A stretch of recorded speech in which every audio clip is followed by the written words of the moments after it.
Le sable, rouge, est comme une mer, sans limite, et qui flambe, muette, affaissée en son lit. Une ondulation, immobile, remplit l'horizon aux vapeurs de cuivre où l'homme habite. Nulle vie et nul bruit.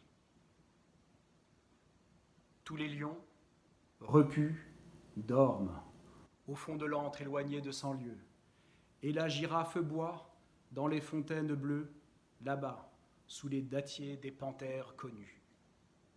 Pas un oiseau ne passe en fouettant de son aile l'air épais où circule un immense soleil. Parfois quelque boa, chauffé dans son sommeil, fait onduler son dos dont l'écaille étincelle. Tel l'espace enflammé brûle sous les cieux clairs.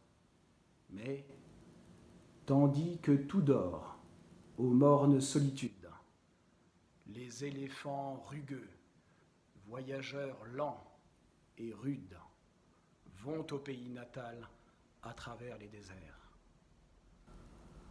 D'un point de l'horizon, comme des masses brunes, ils viennent, soulevant la poussière, et l'on voit, pour ne point dévier du chemin le plus droit, sous leurs pieds larges et sûrs, crouler au loin les dunes. Celui qui tient la tête est un vieux chef. Son corps est gercé comme un tronc que le temps ronge et mine. Sa tête est comme un roc, et l'arc de son échine se voûte puissamment à ses moindres efforts. Sans ralentir jamais, et sans hâter sa marche, il guide au but certain ses compagnons poudreux. Et creusant par derrière un sillon sablonneux, les pèlerins massifs suivent leur patriarche. L'oreille en éventail, la trompe entre les dents, ils cheminent, l'œil clos.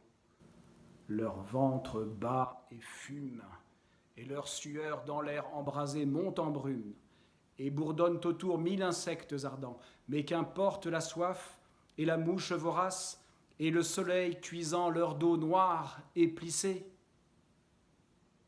Ils rêvent, en marchant, du pays délaissé, des forêts de figuiers où s'abrita leur race.